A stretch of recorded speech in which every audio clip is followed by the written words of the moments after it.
So this episode has a stunning revelation when it comes to the plot. So we found out now why Ruri knew about Senku.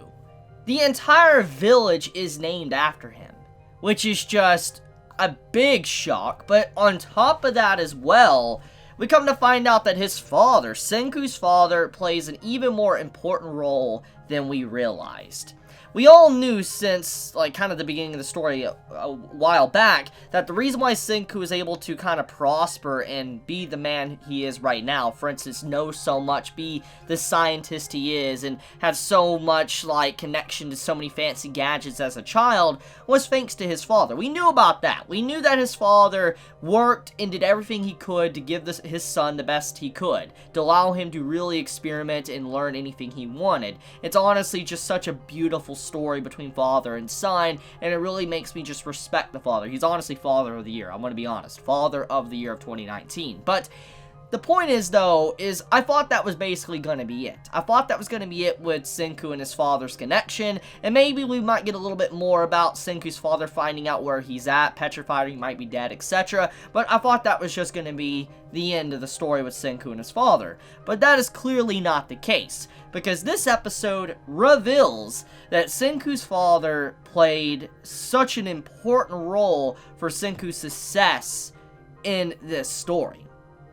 Even after his father is long gone, I'm assuming, he still managed to give a gift to his son. And it's a beautiful, beautiful thought to think about. Because the gift that he left his son was that humanity was still on the world. And he does have hope of being able to construct, a lot of scientific equipment to really jumpstart humanity. It may have been a few thousand years, but at the same time, though, it's just great to see that his father still did leave behind a lasting legacy for his son. It's just inspiring. But okay, to get into the point, though, to explain the entirety of the story, so Senku's father was someone that wanted to be an astronaut. He wanted to go to space, and it kind of reveals in the early stages of this episode that he failed the test, and eventually in 5 to 10 years he would take the test again, and he will try to pass it. The reason why he failed in the first place was because he really couldn't swim properly with the wet clothes on him, and he kind of started to cramp up, and he failed the test. And eventually, because of everything, Senku realized how much his father wanted to get to be an astronaut. He built him a suit to really help him out where he could train. And obviously, the suit didn't help him out a lot. He even admitted that. But even then, it was the thought that counted. He realized his son went out of his way to create a suit just so he can prep and get ready to be an astronaut. And it just really shows the bond between father and son. And so he continued to train for a very long time, and eventually he did pass the test. And it's kind of just shows that never give up on your dreams, and, good karma does come back around. But he goes to space, and we get to see kind of a little bit more of where he was when the stone world initiated, and kind of find out that when it happened, the entire world, in literally a flash, a green flash, was covered instantly, and it slowly traveled around the world, and it was kind of like a big explosion, it looks like. And I'm just kind of curious exactly what caused this. Was it aliens, or was it some form of malfunction that humanity caused? Did they create it, etc.? Whatever the case may be, though, we know that the individuals in space were safe.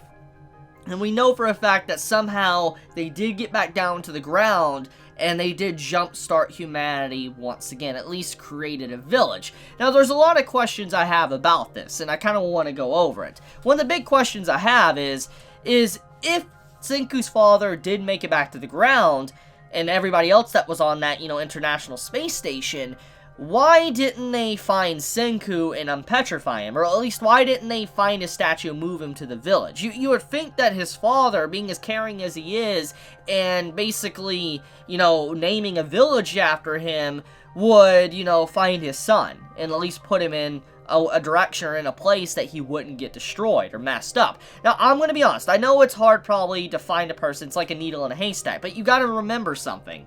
Is that at the time of when everything went off, it doesn't mean that the world instantly changed. Remember, it takes years, hundreds of years, thousands of years for all of the buildings of society to just crumble away into nothing and become basically jungle. So we know that because of how human life expectancy is, give or take, I would assume at the maximum they got down to the Earth in about probably a week, a day, a couple months, and at the latest a year. Regardless of how long it took, they definitely got down with it on the planet before they died. And obviously humans' life is around maybe 70, 80 years and all that, maybe 100 sometimes, but we're just gonna say that we know what the lifespan is, and you factor in how long it's been, you know, it's clear that, you know, he's long dead and gone. Like, he's long dead. And he would have been able to find his son because the town and everything, the entire world, would still look the same. It's just, it would be empty, no people. And just, you would see, you know, dilapidated buildings, you know, with moss growing over it, but overall, it still would be pretty much the same.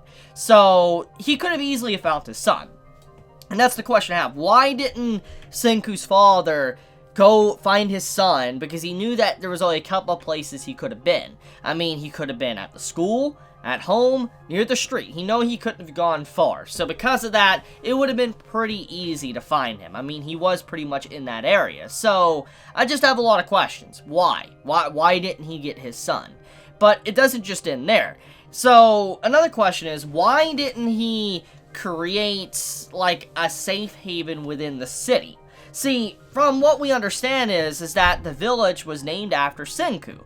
So if all those astronauts and all that was in the space station went down to Earth, and even if, let's say, there was complications, some died, we at the very least do know that at least Senku's father made it down. So a village was created, and the question is, why didn't they just use a building and keep a building protected, a building safe and not breaking down? Why did they make an entirely new village instead of just working on a city and making it, you know, actually not get demolished and crushed? And I know some can argue and say they just probably don't know how to build. Okay, that could be the case, but you would think they would still want to use the city since it's already, pre-built. They would want to work on that and at least keep it, going. So that's another question I have, is why did they decide to design the village right there? I mean, I guess it is close to water, a water source, but the towns also would definitely have water sources too. So there's just so many questions. But it's not just that either. Also, another big thing too we found out was that really interesting that his father just did all of this and they left the symbol behind, but where are they? Like, I mean, obviously they're dead, but I mean, do they have graves? Will Senku be able to find his father's grave and just, say goodbye, talk to him, etc.? There's just so many things I wonder about. And, now that everybody knows about Senku, like, they know who he is, they're probably going to show a lot of respect to him. He's basically going to be viewed like a god. Another thing, too, is that, I would like to mention the fact that since there was only 6 people in the International Space Station, and we are under the impression that they're the only humans remaining that weren't petrified, are you telling me that everybody that is within that village is pretty much related to those 6 people? If that is the case, then Senku really, everybody there is his family. So the possibility of him getting with, let's say, anyone there, not gonna happen, because they're pretty much his flesh and blood family. I mean, yes, the bloodline's probably been diluted a lot, but it doesn't change the fact that he is highly related to all of them, pretty much like their ancestor and all that. So it's kind of interesting, really, and I do wonder if that is going to happen, if that's going to be revealed, because obviously, Ruri is like related to one of the people in space. The eye design, the face, and all that is very similar, so it's clear as day that they did have children. And does that mean that, like, Ruri and, Kohaku is Senku's, like, sister? Like, that would be, or sisters. That would be kind of crazy, honestly, like, distant sisters. So, who knows? But I do think that, overall, this is just a great episode. It really just kind of makes you wonder what's going to happen next, how Senku's really going to take it, but also what caused the world to turn to stone in the first place. It doesn't look like we're actually necessarily done with Senku's father. Most likely the next episode's going to focus on him and continue it to really give these questions and answer these questions I have, but it's just interesting to speculate. But okay, I think I want to wrap it up here. Let me know your thoughts in the comments below. If you enjoy my content, please subscribe. If you like this video, please leave a like. And if you want to get notified for whenever I upload a video, please click the bell icon down below. And with that, Chibi out.